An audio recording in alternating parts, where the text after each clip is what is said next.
Hello and welcome to Under the Black Flag. The rope is already wet when they hand it to you.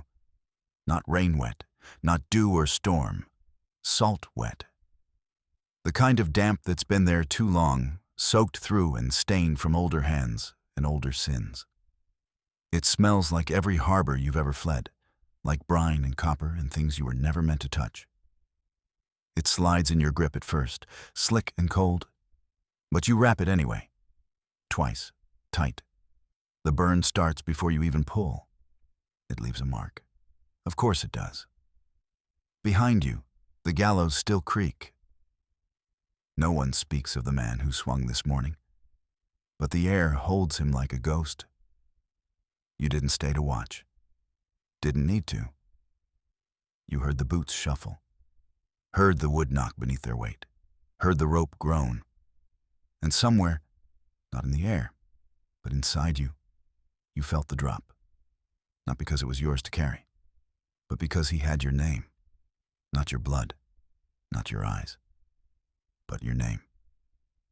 That was enough. The harbor is barely awake. Just the hush of gulls and water slapping barnacled hulls. Fish scales glint where they've dried in the cracks between planks. Lanterns still flicker in crooked windows. You hear a dog bark once, somewhere deeper in the city, but the sound doesn't reach the docks. Here the quiet is older than the buildings. Here men breathe softer. A gull lands near your boot, one eye glinting like oil. It cocks its head, watching you, as if it knows what you're about to become. You stare back. It doesn't flinch. The ship groans in her sleep. She waits just beyond the last rope post, black-sailed and sharp-keeled, a beast tethered by chain and ledger. One lantern sways near her bow, barely lit, flame flickering low like it fears being seen. Her name's been scraped off the hull, only a few letters left clinging like ghosts to the wood. No one calls her by name anymore. That's how you know she's the one. You are not a sailor. Not yet. You are not a pirate.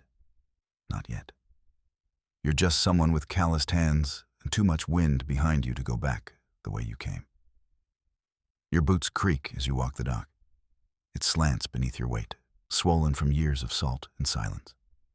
Each step is louder than it should be. No one stops you. No one looks.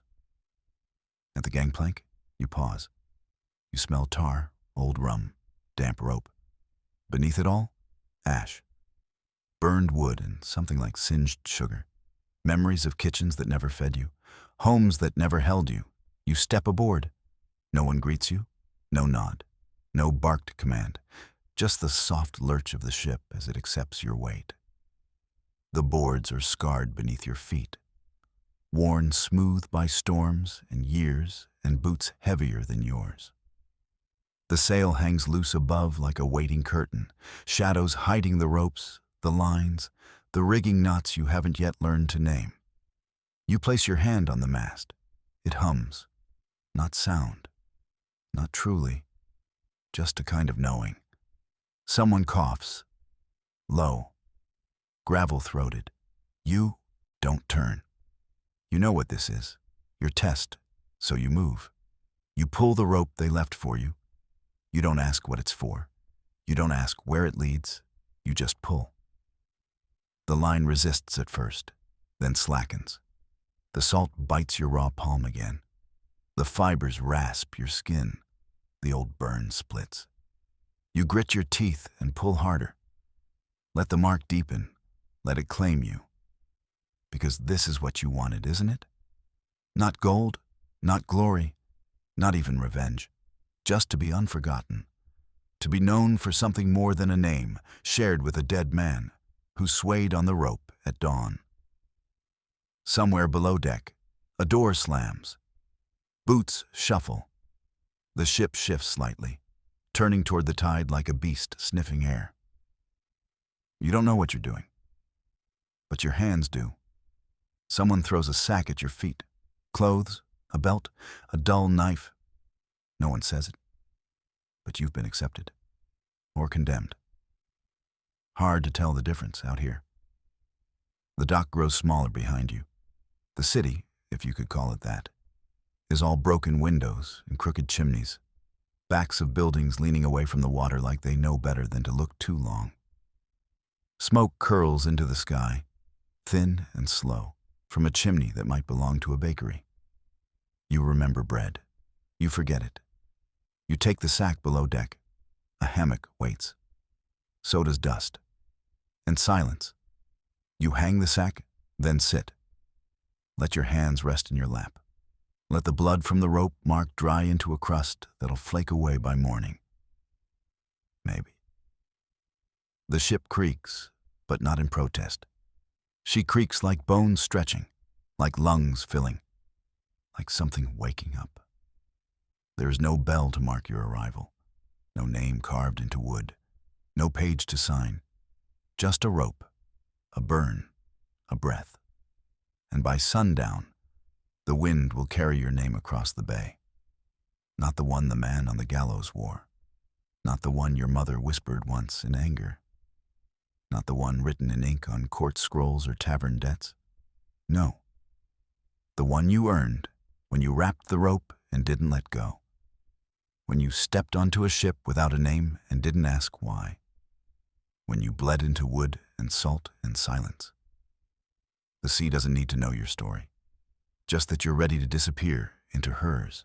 And the wind listens. The wind remembers.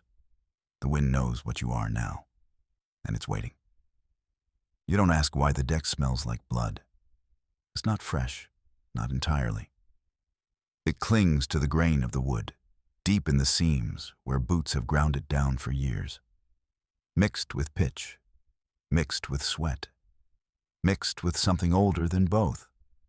Some stains are old, some are not. You learn quickly not to ask which is which. The sun is still low behind the sails, casting long, dark ribs of shadow across the planks. They move when the wind shifts, swaying like the bones of something half buried and not quite dead. The air smells of rope, grease, boiled meat left too long in iron pots. You breathe through your mouth, not that it helps. The first lesson the sea gives you isn't about knots, not about winds or sails or charts. It's silence. How to carry it, how to wear it like armor. You speak when spoken to. You tie what you're told. You don't ask where the blood came from. You don't ask who the last boy was. The bosun is the first to bark at you. Old, bent, half shadow, half voice. His face is a map of broken vessels and wind-burnt skin.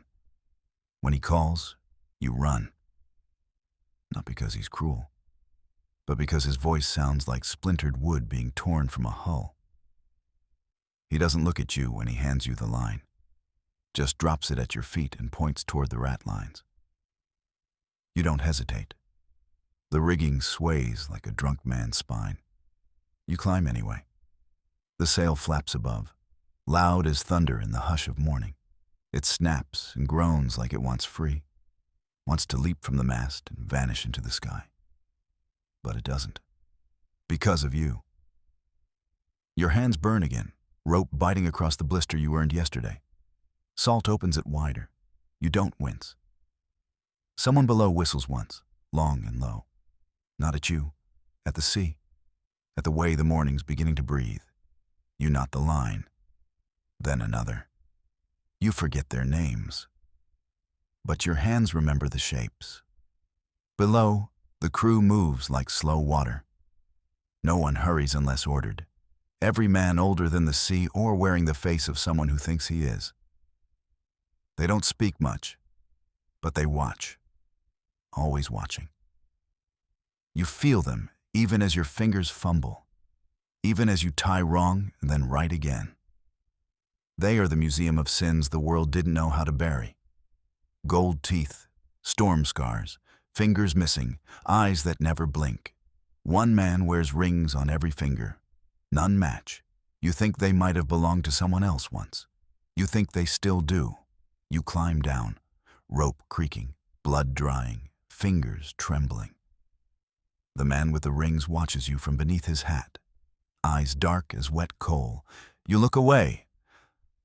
Another man, the one with the scar that splits his lip like a second mouth, stares at your boots, not in judgment, in memory.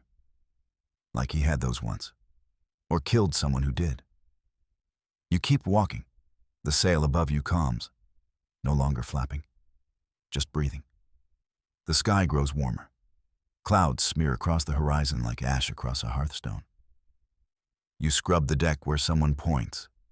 It's not clean, but they nod like it's enough. You learn that the nod means more than words. Means you weren't worthless, at least not today. Your knees ache, your back throbs, but no one speaks your name, because no one knows it. Not yet. You eat in silence when the bell rings. Thick stew, gray meat, dry bread you have to soak before chewing. It tastes like boiled canvas and salt. But it's warm, and you eat every scrap. No one talks.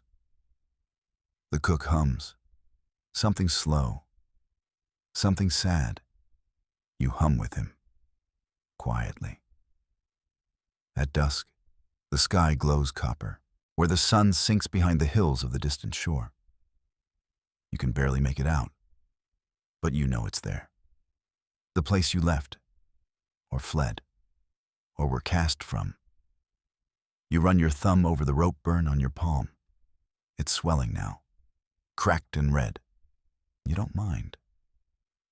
The crew sits scattered on crates and barrels, some sharpening blades, others playing cards with backs stained by sea and grease. One man scratches a design into the lid of a barrel. His knife is dull, but he works with care. You glance once, then again. It's your name. The letters are crooked, etched shallow, but you recognize them, because no one else wears it now, not after the rope back in port. You stare for too long. He looks up once, doesn't smile, just nods, then keeps carving. That's how it begins. Not with applause, not with welcome, but with your name scratched into old pine, beside a ring of dried salt and the smell of fish. A marker, in case you're lost at sea. It's your first proof you were ever here. You sit beside it, quiet. Let the wind press against your cheek. Let your fingers fall still. And in the last light of day, as the sky turns bruised and the sea turns silver, the sails whisper again. Not words, not warnings, just sound. Like cloth remembering wind. Like memory stretched thin. You close your eyes. The deck rocks beneath you. And the name waits in the wood. Just in case. It begins at midnight. A whisper, then another. Not loud. Not near, not shaped like words you know, but real. As real as the boards beneath your hammock, as real as the sway of the ship's ribs creaking in their sleep. You lie still, eyes half-lidded, listening. The wind slides through the seams of the hull like breath through broken teeth. Soft, slant, cold, too soft to be orders, too strange to be dreams. You pull the blanket higher, though it's not warmth you seek. The voices continue, not in chorus, not in command, just a few, just enough to remind you that someone, something, is trying to be heard. You sit up, slow. The lantern above sways, once, twice, then still. Your bunkmates don't stir. One snores, one mumbles, one clutches a charm to his chest as if memory might shatter in his sleep. You listen again. This time, you catch a name. Not yours, not one you've heard on deck. But it brushes the air like a thread fraying loose from canvas. A name too old to belong to anyone still breathing. A name the roster never held. They say the ship once sailed without a crew, that her first voyage carried no voices but the wind, that the captain doesn't sleep, because he hears them too. No one calls her haunted. Not aloud. You'd think it foolish. Except you've watched how the crew moves. You've seen the thumb brushed across an old scar before a rope is thrown. You've heard the quiet prayers whispered into the mast. You've watched a man pour a full ration of rum into the sea. No words. No toast. Just silence. Superstition? Maybe. But tonight, beneath this moonless sky, with the wind brushing your name too close for comfort, it feels like remembrance. You swing your legs down, bare feet against bare boards, the floor cool, damp, the whole ship breathing beneath you. You step softly, not sure why, not afraid, not yet, just unwilling to wake whatever might already be listening. The door to the upper deck groans as you open it, just enough to slide through. Above, the sails loom black against a sky that has forgotten how to shine. No stars, no moon, just the sound of ropes shifting, slow and steady, and that whisper. Every now and then, the sails move, not like wind caught them, but like they exhaled. You blink hard, shake it off. The deck is empty, but not silent. The waves slap gently against the hull, a rhythm like a sleeping heart. You walk forward, each step quiet, each breath a question. You pass a coil of rope. Someone's left a carving knife beside it. Still warm, still faintly glinting. You keep moving. At the prow, the sea stretches endless, dark, weightless, uncertain. And then, a knock. Not loud. 3 taps, from below.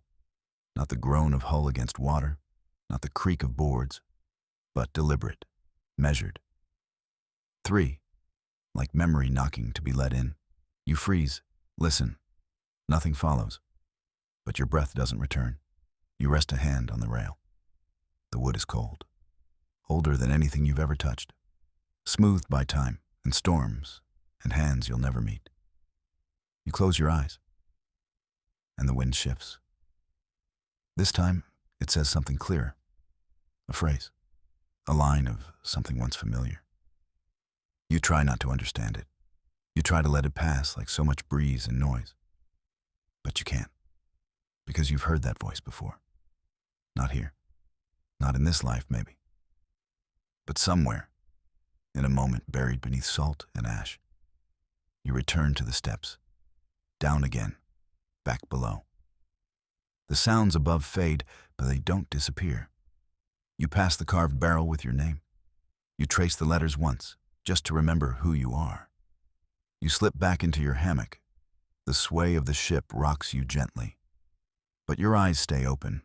The wind doesn't stop. It never does. But tonight, it's trying to say something more. Something only the sea remembers. Something only silence can answer. Something you're not sure you're ready to hear. And still, it whispers. You don't see him at first. You feel him. The way the deck stiffens when he walks past. The way conversations slow. Not stop, just bend. Like the words know better. Like the men remember something you don't. It's the 4th day. You've scrubbed the same plank twice, maybe 3 times, and your hands have begun to move without thought. Your palms still carry the memory of the rope, the sting where salt found your open skin.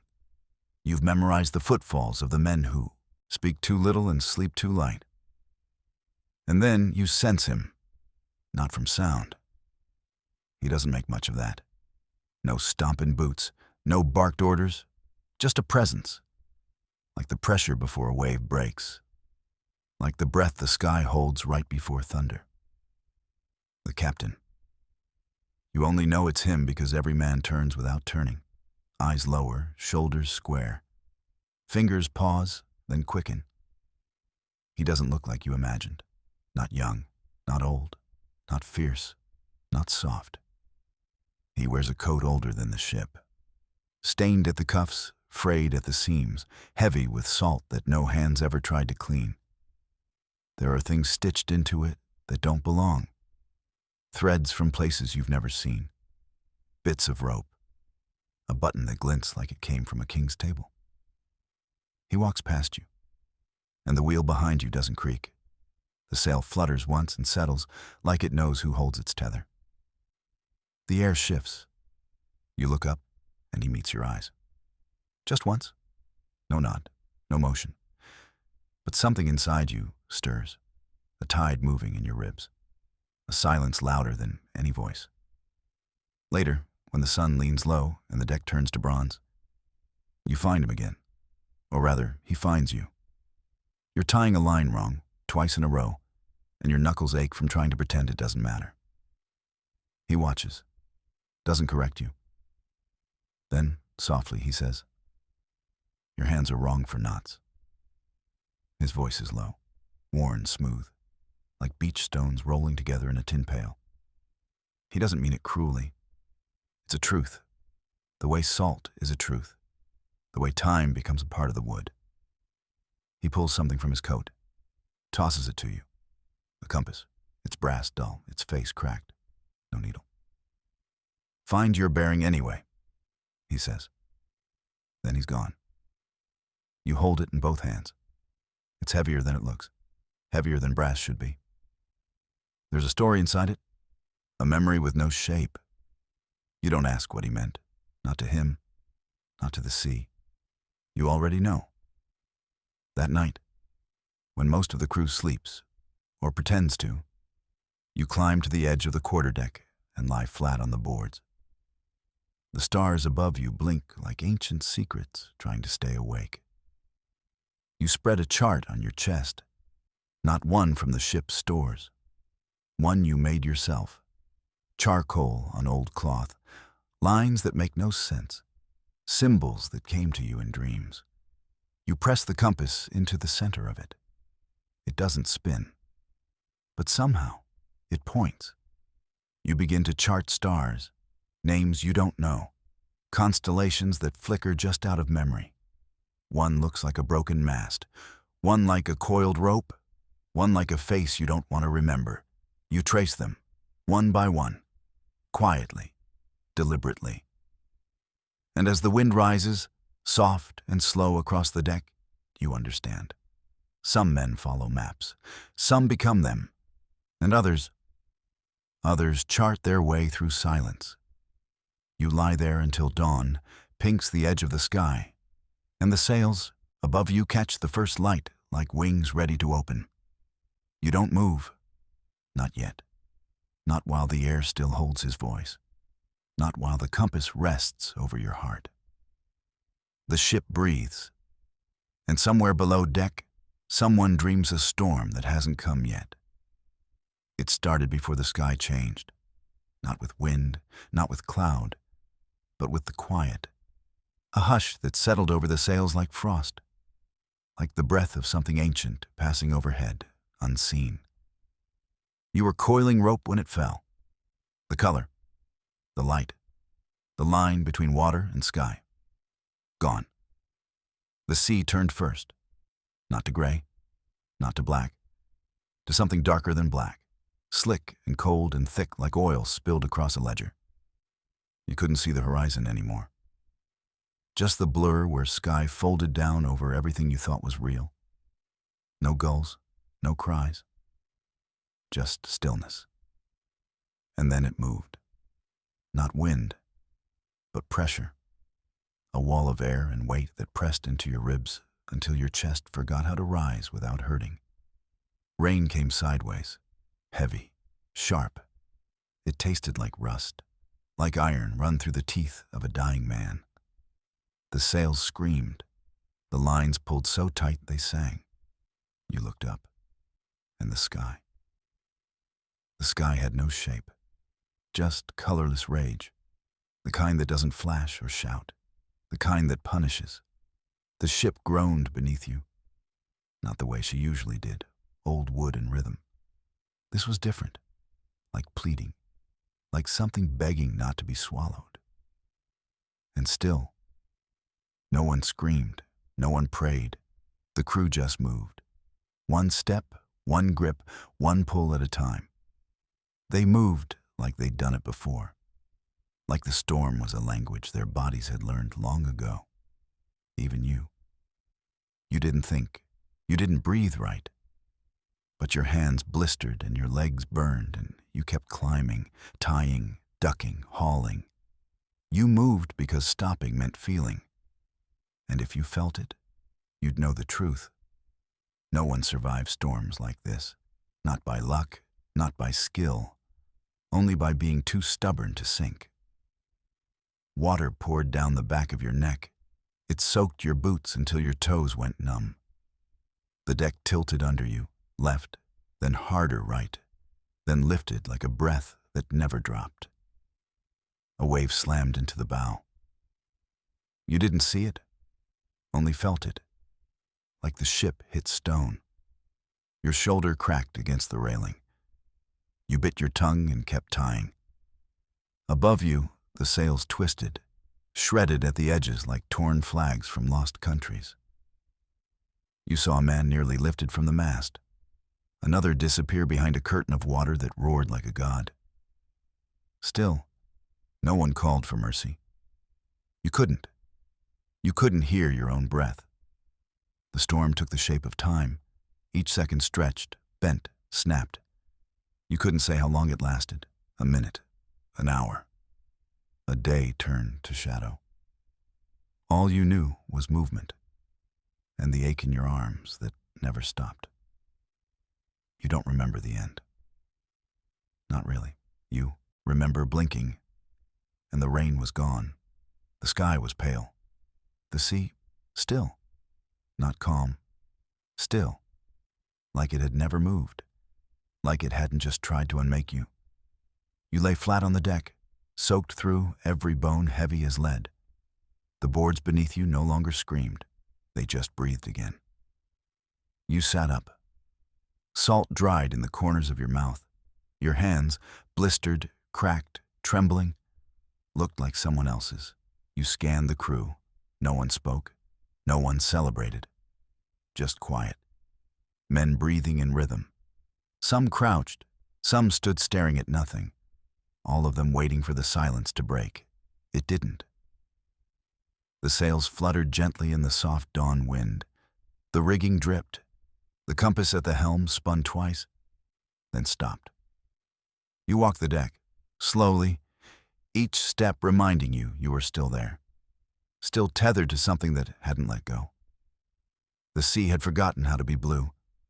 It wore no color, no reflection, just a skin of silence, as if it didn't remember breaking you, as if it never had. You find it while coiling rope, late in the day, when the sun has melted down to brass along the edge of the sea. The deck is still slick from the storm. The fibers in your hands are damp and rough, scraped raw with salt. You're moving slow, careful. Hands bruised, shoulders tight, your mind still half lost in the silence that followed the waves. And then you see it, a knot that isn't just a knot. At first, you think it's a mistake. The kind of tangle a green sailor might leave in a hurry. But your fingers pause, trace the curve of it. The tension of one loop pulled snug against another. The spiral that dips, then twists back up. A letter, then another. You lean closer. The rope speaks. Not in words, not aloud, but in the way it holds shape. Knotted, not carved, not stitched. Each bend, each tuck, a piece of something deeper. A name. She was someone. Not just a sailor. Not just a ghost in the logbooks. You know it without knowing why. The way the pattern holds its rhythm. The care it took to make. The kind of care born from fear of being forgotten. The kind of care only someone alone in their silence would give. You hold the coil in your lap.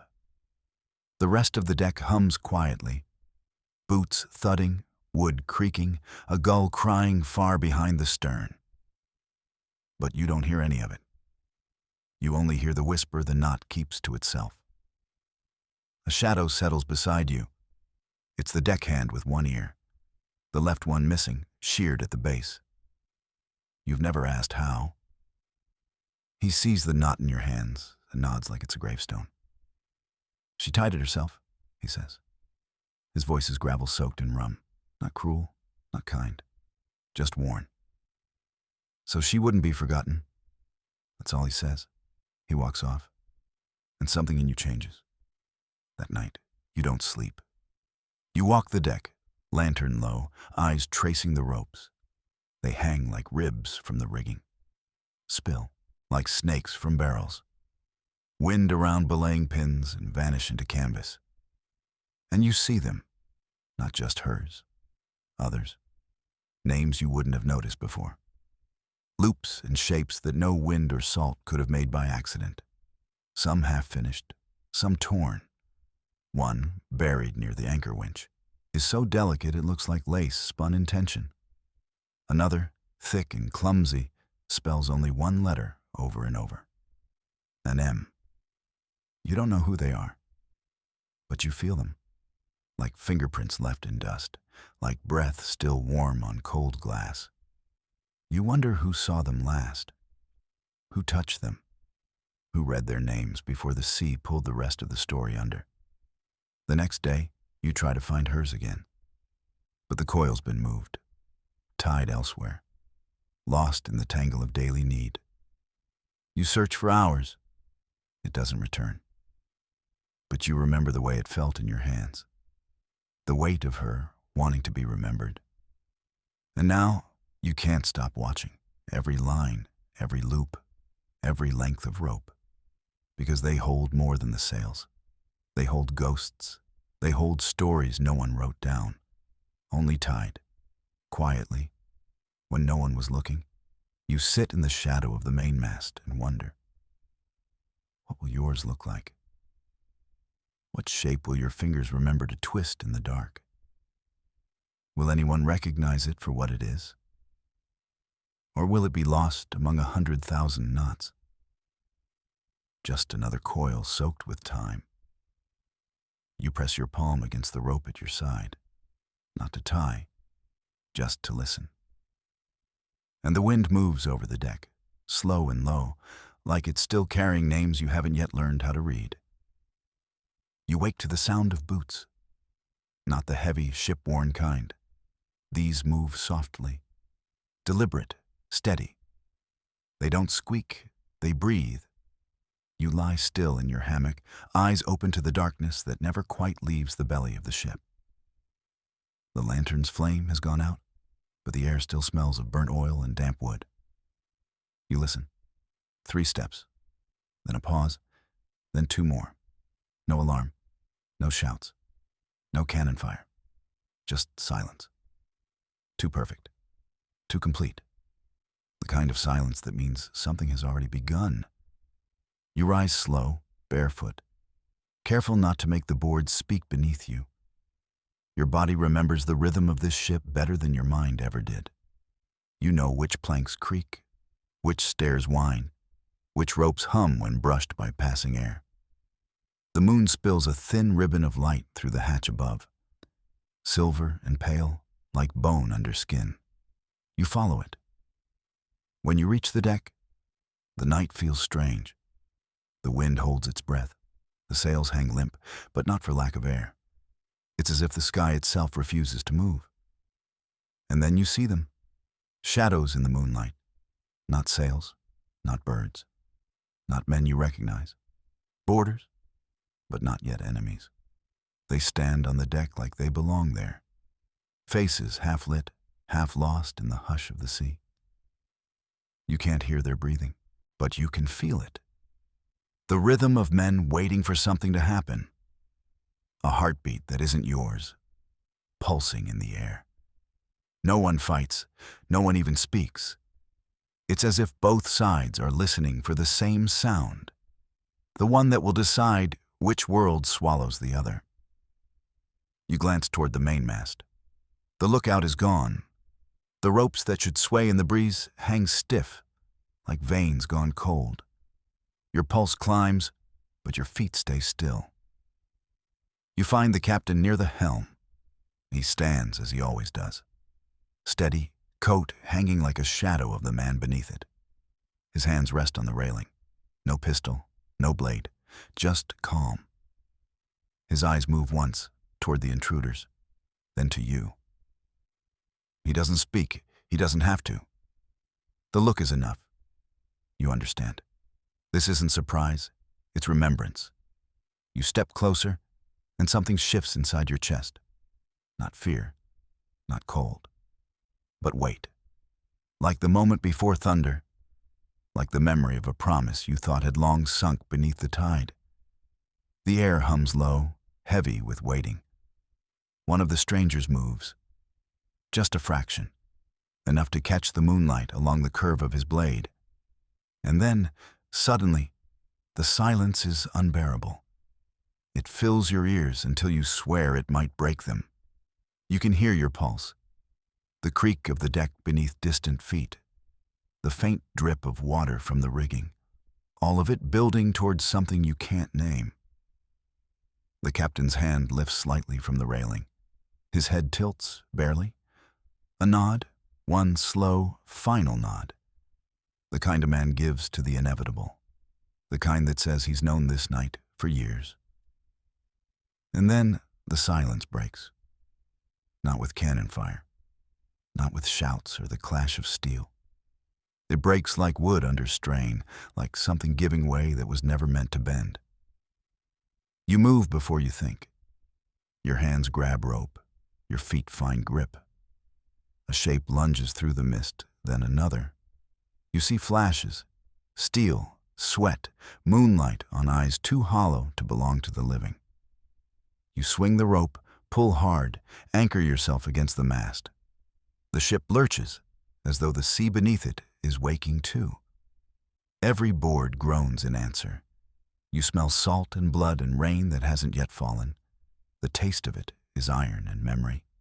Someone shouts, far off. The sound breaks, swallowed by the wind. The moon glows too bright, too still. It watches everything unfold without flinching. Cold, untrustworthy, as if it already knows how the story ends. You catch sight of the compass in your pocket, the one without a needle. It hums faintly, trembling in your palm. You open it once, for no reason you can explain. Inside, it's still empty. But you swear you see something move.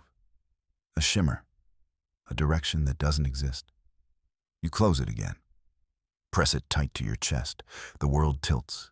The ship moans. The storm that isn't a storm builds in your ears. And in the middle of it all, the captain still stands, unmoving, silent. The moonlight carves him in silver. And for a moment, you think he might be speaking, though no sound reaches you. Maybe to the wind, maybe to the sea, maybe to her, the one whose name was tied in rope. You can't be sure. Then the next sound comes.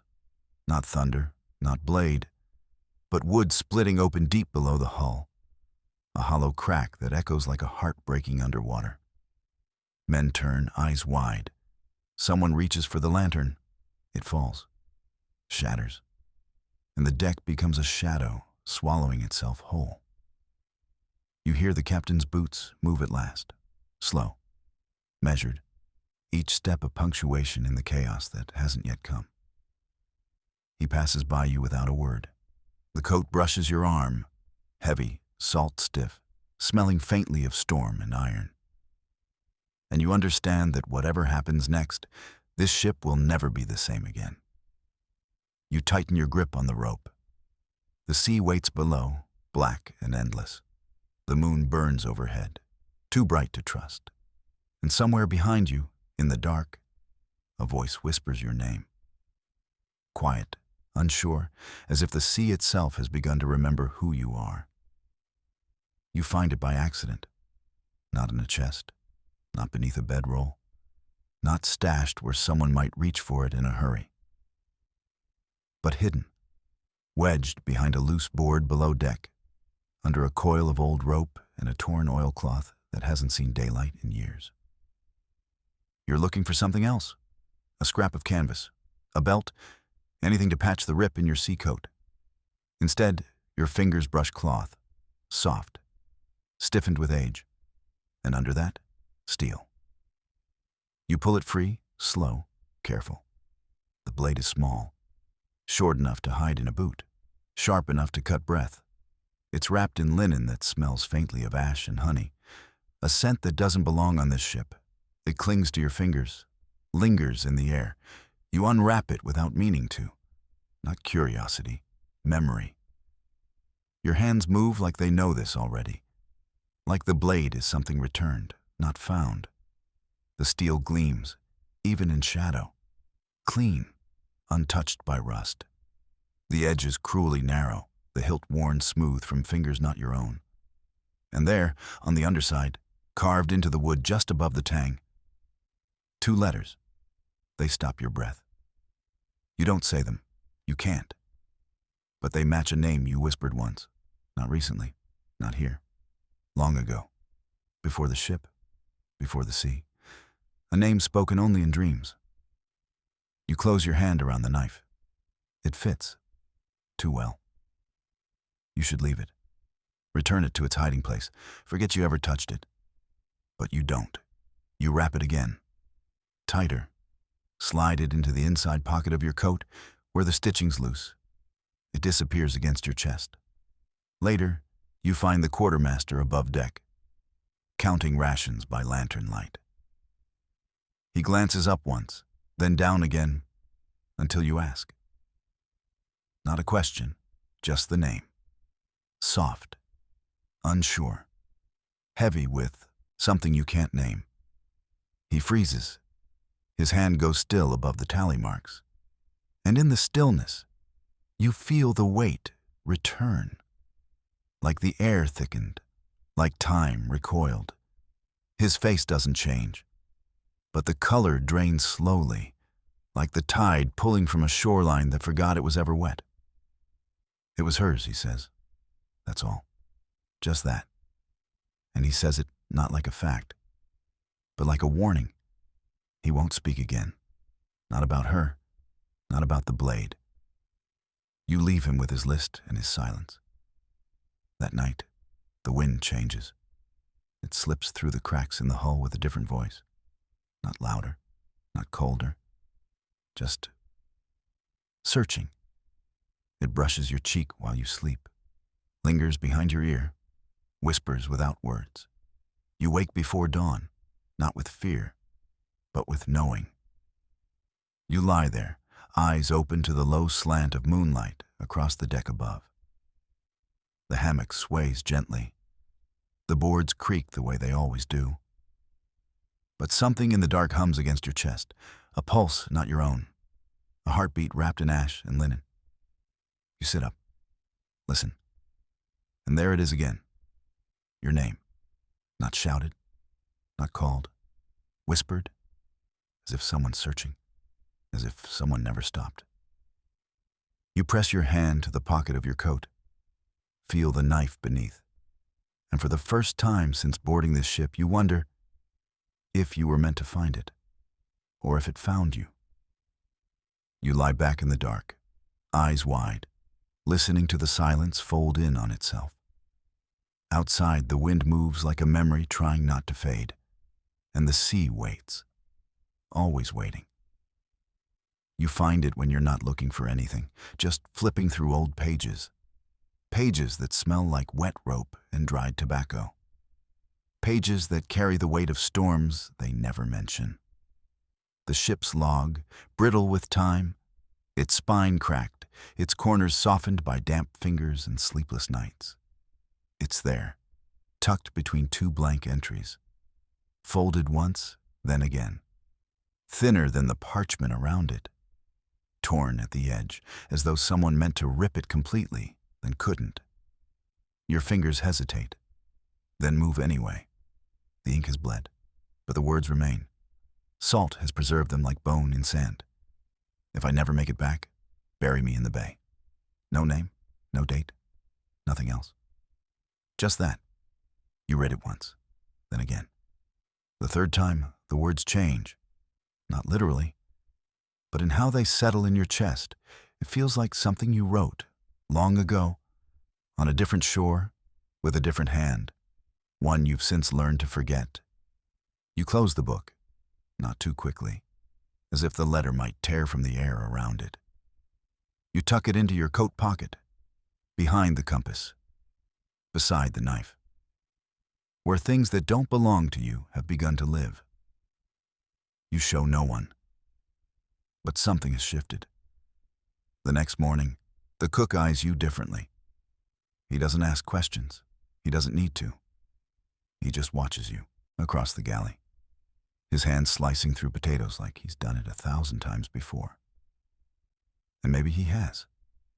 Maybe he's seen the letter too, or one like it, or maybe he dreamed it. You wonder if they all have, if the crew carries their own letters folded inside them, unread, unsent, but still memorized. You walk the deck with the weight of the page in your pocket. And somehow, the wind feels older. The boards underfoot feel more brittle. Like the ship knows you know, and has been waiting. The bay. You picture it as you've never seen it. Quiet, crescent-shaped, waves folding against the sand like hands in prayer. You can almost hear the tide whispering against stones. Not mournful, not angry, just remembering. If I never make it back. The words replay. Not in your mind, but in the wood, the rope, the hum of the sails. You wonder who wrote it. But a deeper part of you wonders who else read it, and whether they obeyed, or if they're still out there, dragging the weight of a letter they never delivered. You pass the barrel with your name, the carved one, weather-worn now, faded. You touch it, not for comfort, for proof. You still exist, still leave a mark, even if the sea keeps trying to smooth it away. Later, you unfold the letter again, just to feel the paper, to remind yourself it's real. And once more, you read it, quietly, like prayer. And for a moment, you understand. Some things were never meant to reach ashore. Some words are written not to be answered, but carried, until someone else finds them and knows they are not alone. You fold it once, then again, and place it back in your coat, where it waits, where it whispers. They say the island wasn't always there, that it rises only for the condemned, not mapped, not charted, not watched by birds, just there, when it needs to be, when it's time. You reach it on the third day of stillness.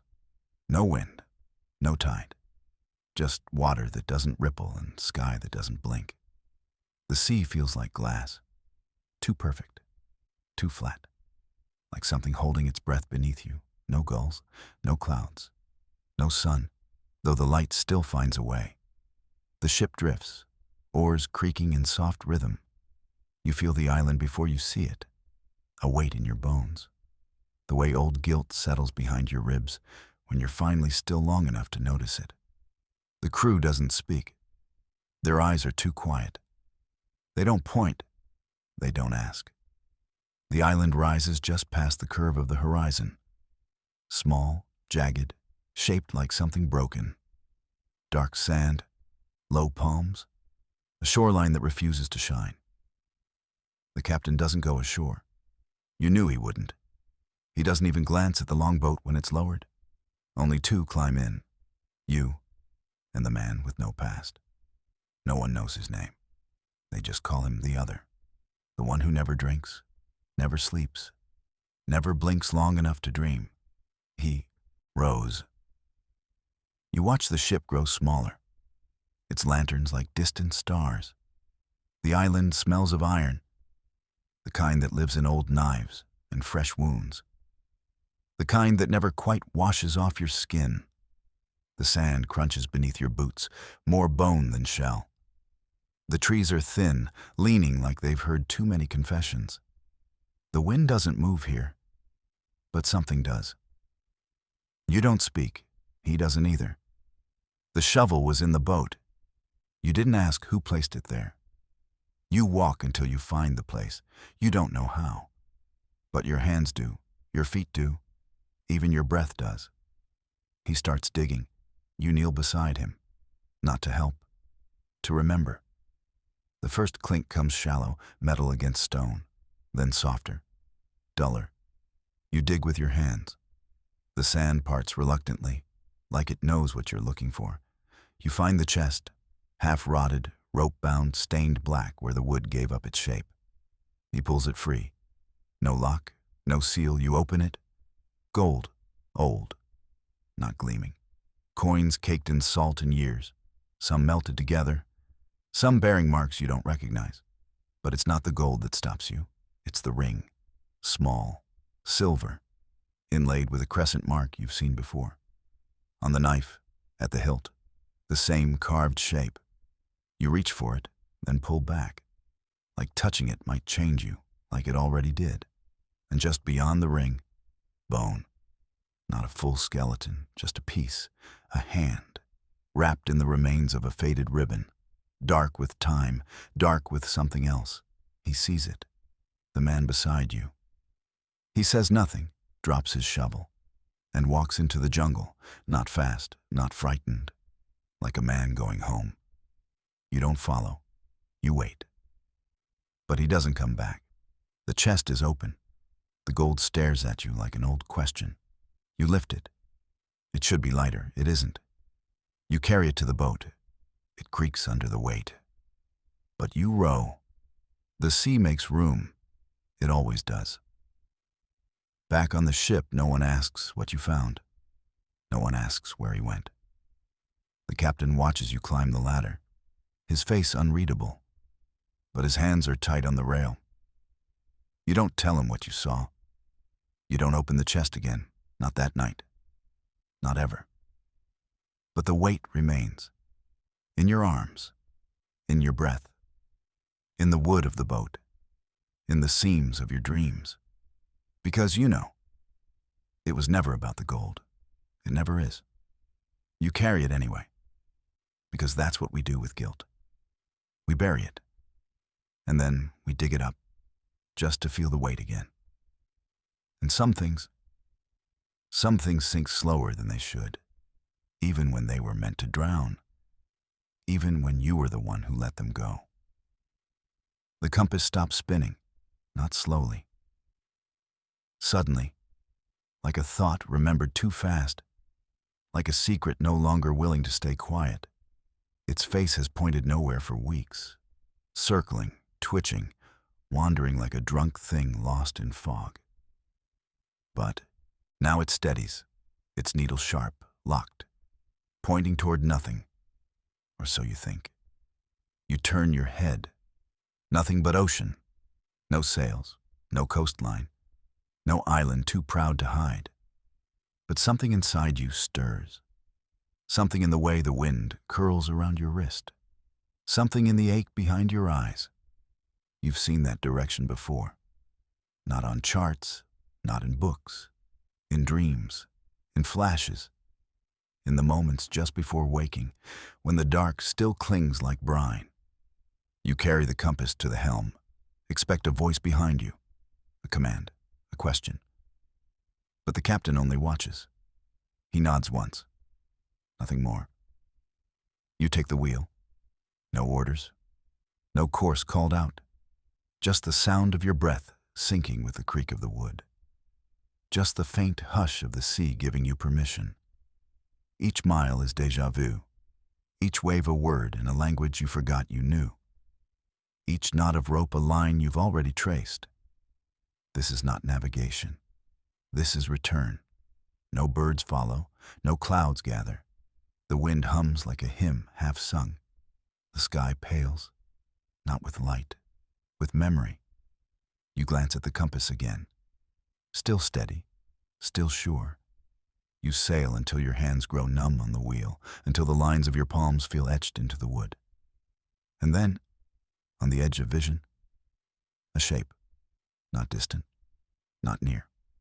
A cliff, white as if scraped clean by time, jagged as if torn from the mouth of something still hungry. It rises with no fanfare, no mist, no call of gulls. It simply is. You don't need to ask what it is. You know. The same way your feet knew the island, the same way your hands knew the rope with her name. This is where it ends, or begins. The captain stands beside you now, but he doesn't look. He doesn't need to. He places his hand on the rail. One tap, a rhythm of trust. and then he leaves you with the wheel. You hold it. Tighter. You don't speak. The wind is already doing that for you. Later, when the sails are tied down, when the ship drifts with its anchors sunk into black water, you sit in the corner of the galley, your coat still damp from spray, and pull out paper. Not parchment from the quartermaster, not official. Just a sheet that's been folded too many times, edges worn, corners soft. You place it on the table, set the compass in the center, dip your pen. But the ink doesn't feel like ink. It feels like remembering. You draw, not carefully, not consciously. Lines curve in patterns your fingers know better than your mind. A ridge, a cove, a depth that runs too deep for sound. The cliff, shaped like a wound that never closed. You draw the path too. The exact slant of sail you held at sunrise. The bend in the wind when it whispered your name. You draw until the page feels alive, and when you finish, you do not label it, because it already knows its name. And so do you. You fold it once, slide it into the inside pocket of your coat, the one where the blade rests, where the letter waits, where the compass sleeps, and you understand now. Some men follow maps, others draw them, but you've become one, and someone else someday will follow you. Even if you never leave another word behind, even if all that's left is ink, salt, and silence. He stands at the bow long before dawn, long before the first gull cries, long before the mist even dares to rise. You wake without knowing why. A stillness in the air, a pull behind your ribs, like the ship itself was waiting for you to notice. When you climb to the deck, the world is hushed. Lanterns swing low, their glow no more than breath against the dark. The wood underfoot is cold, salt-worn, listening. He's there, the captain, motionless, facing the open sea, coat unmoving in the windless dark. You stop a few steps away, not close enough to interrupt, close enough to witness. His hands rest on the rail, not tight, not loose, just resting, like driftwood laid down by a wave too tired to carry it farther. The sky begins to pale, just barely. One thread of light at the edge of the water, enough to wake the birds.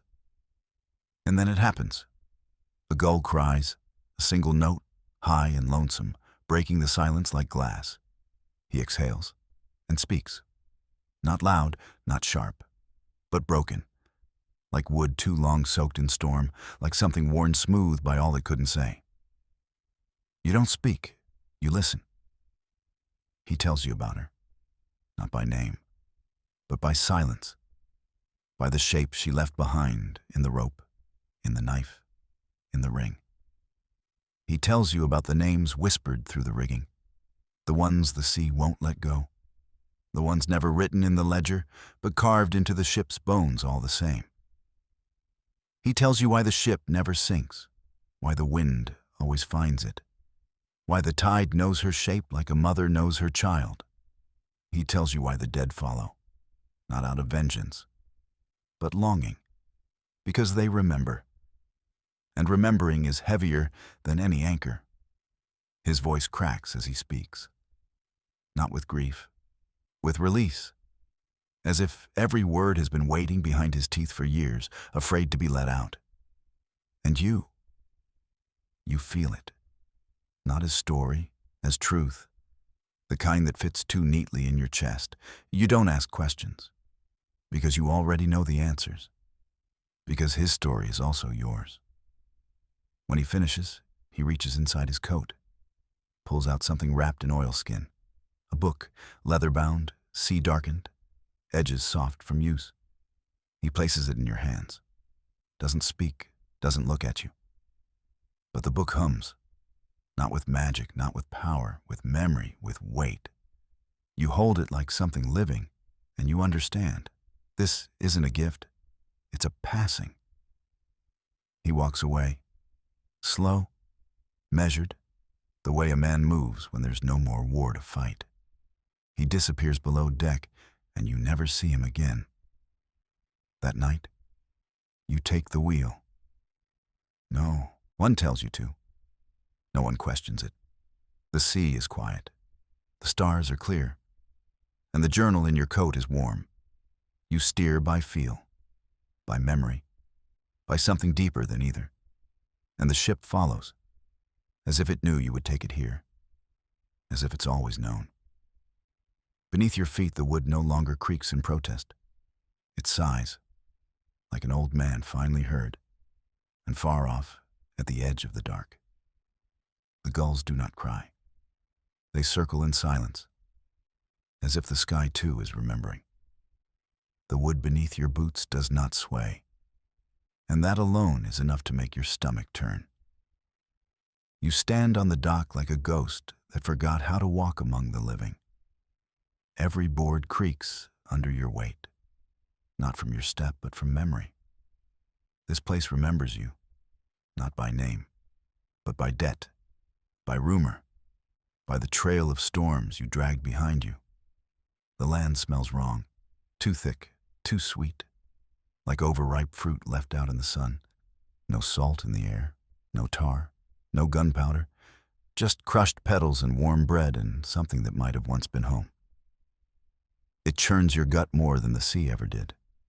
Your hands still bear the impressions of rope, calluses layered like bark. Salt still clings to your coat in white streaks. But no one sees that. They see only what isn't there. You carry no chest, no satchel, no rum-soaked gold, no story you're willing to offer. Just a knife, small, bone-handled, worn from years of quiet use. And a letter folded soft as silk from how many times you've touched it without reading. And the name. The one no one here deserves to hear. The one that lived in your throat like a fire for years. The one you now carry like a wound too deep to bleed. You walk past the harbor tavern, the same cracked sign, the same smoke curling out of the half-shuttered windows. Laughter spills out, sharp and joyless, like dogs snarling over meat. You don't pause. The ghosts in there don't wear your face anymore. The gulls scatter when they see you. They take off in a sudden gust of wings, as if the very shadow you cast might curse the wood. You watch them go and say nothing. Let them flee. You would too if you could. You move through town like a man swimming in stone.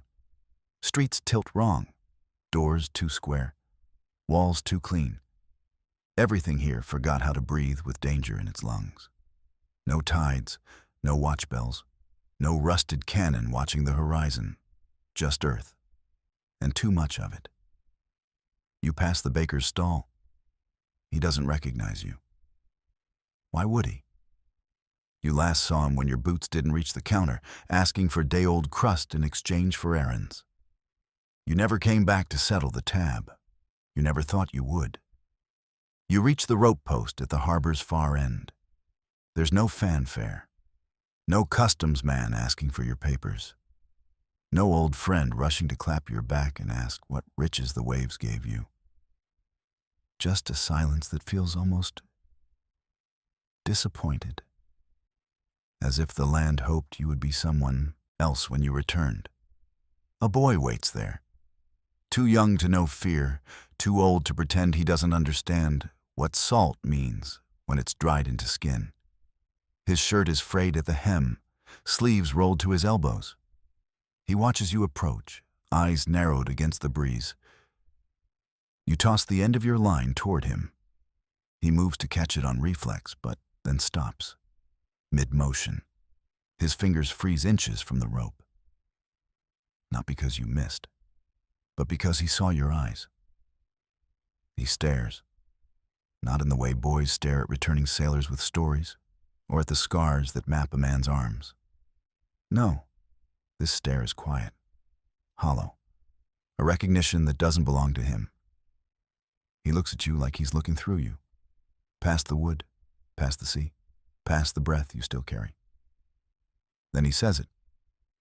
You've seen her. Just that. No question in his voice, no hesitation, like he already knows the answer and just needed to say it aloud to make it real. You don't ask who. You don't need to. You just nod. Because what else is there to do? You have no tales that would make sense here. No maps marked with X's. No curses broken. No treasures claimed. Just the weight of what you saw and the cost of keeping it buried. The boy doesn't tie your line. He lets it fall beside him, forgotten, and turns away, walking off without another word. As if whatever he needed from you, he already took with that single sentence. You remain at the post a while longer, watching the tide press against the pilings, watching the town pretend not to look, watching the gulls circle higher than they need to. You pull the letter from your coat pocket. Your thumb runs along the fold. The parchment has thinned with time, creased into obedience. The seal is broken. It has been for years. You've read the words 100 times, maybe more. But you never learned how to let them end. You read them again now, not with your eyes, with your bones. The words echo through you the way waves echo in a hull long after the sea goes still. You fold it again, slower this time, as if folding it slower might make the goodbye feel less permanent. The knife goes back in your belt, the letter back against your heart, the name you leave unspoken. The land does not ask you why, but the wind does. It tugs at your coat, presses salt into your mouth, reminds you that forgetting is a lie men tell when they're too tired to bleed. You swallow the wind anyway. Let it fill you. Let it scrape at the cracks the land tried to smooth. Behind you, the ship still rocks. Not far. Just enough to remind you that there is another world that moves, that waits, that sings in the hush of rigging and rope. But ahead is stone, soil, streets you don't recognize, a home that never once asked if you were coming back. And still, you walk forward, because sometimes you return not for the place, but for the weight of leaving again. Sometimes a man must touch the dock one last time, just to know he's still cursed to drift. And somewhere, though you do not turn to see it, she is watching. Not from the land, not from the town, but from wherever the sea keeps its promises and its ghosts. The bay is half shadow when you return to it. Not night, not yet day. Just that quiet, colorless hush when the world forgets what hour it is. You walk with your hands empty. Your coat hangs damp against your back. The salt in the air is softer here, less like war, more like memory. Each step leaves a print that the tide reclaims, not in anger, not in haste, just in the way water remembers its place and gently insists you do too. The curve of the shoreline holds you like a lullaby you forgot the words to. You do not rush. You pass the crooked tree where the rope had once hung. You pass the sun-bleached post where boys once cast lines for fish they never meant to catch. You pass the gull sleeping on one leg, and it does not startle. No one does. Not here, not anymore. The place looks smaller now, not because it has changed, but because you have. Your boots sink slightly in the wet sand. The leather groans. The soles give. But you do not stop. The place in the letter isn't marked by stone or name. You find it by ache, by the silence that sharpens when you're near, by the way your chest tightens, not from breath, but from remembering. You kneel, not because you are tired, though you are, not because you are old, though the years have worn you smooth, but because the earth here feels like it's waiting. The sand is soft, damp. You dig with your hands, fingers curling like claws, then unfolding, not to bury, but to give. The ring comes first, not because it means the most, but because it once did. It catches a glint of the sun, just rising over the edge of the water. That brief flash before the light fully wakes. You place it in the hollow like a promise returned. Then the knife. Dull now. Wood worn, but the blade still bites if you press. You press. Just enough to remember. Just enough to bleed a little. Then you let it fall beside the ring. The paper is last. Folded, creased, torn in one corner. You don't open it again. You've read it enough to carry the words in your bones. You set it down as though it still has breath. And for a moment, the wind pauses, like it's reading too. You sit back, heels in the sand, hands stained with earth and salt and blood. And you say her name. Quiet. Like a secret, like a prayer. The bay hears you. You don't expect it to answer. But it does. Not with thunder, not with a storm, just a shift in the breeze. Just the call of a bird you hadn't noticed until now. Just the way the light leans in. And then the wave comes. It isn't tall, isn't loud, doesn't roar or drag or break. It simply arrives. Foam-tipped, gentle, full. It touches your knees, then your hands, then the hollow, and it takes them. All of them. The ring, the knife, the letter. It lifts them like offerings and folds them into itself. Not as payment, not as punishment, but as part of something larger. You don't move, you watch. Salt in your eyes, salt on your lips. The sea does not rush. It carries them slowly, drifting, until they vanish beyond the reach of light. And then it's done. The wave recedes, the hollow fills, the sand smooths over like skin learning to forget a wound. And you are alone again, not emptier, not heavier. Just lighter. As if the weight was never hers to carry. As if the name belonged not just to her, but to everything she touched. The sky is brighter now, a pale pink rising behind the clouds. The wind picks up, carries the scent of seaweed and morning bread baking far away, and something older than all that. You rise, not fast, not slow, just steady. You brush the sand from your knees, but leave it on your palms. Let the tide take what it wants. Let the day begin. You turn from the bay, but you do not forget it. Not the shape, not the curve, not the silence. And somewhere behind you, the wind calls her name again. Not for you, not for her, just because it can. And you walk. It's still there. Not a dream, not a memory half drowned in the tide of sleepless nights. It waits, exactly where you left it. Bow pointing toward nothing, sails drawn like shadows against the last lavender of the sky. Black and quiet.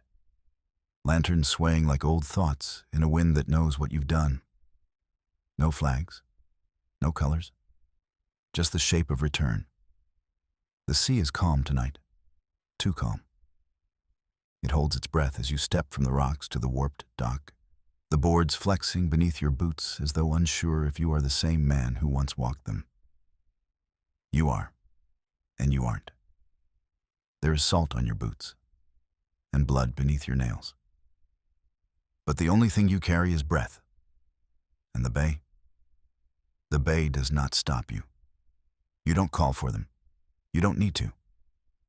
The moment your foot hits the topmost plank of the gangway, they move, one by one, from the dim corners of the ship, from below, from beside the mast, not rushing, not eager, just rising, like mist does when night is about to settle.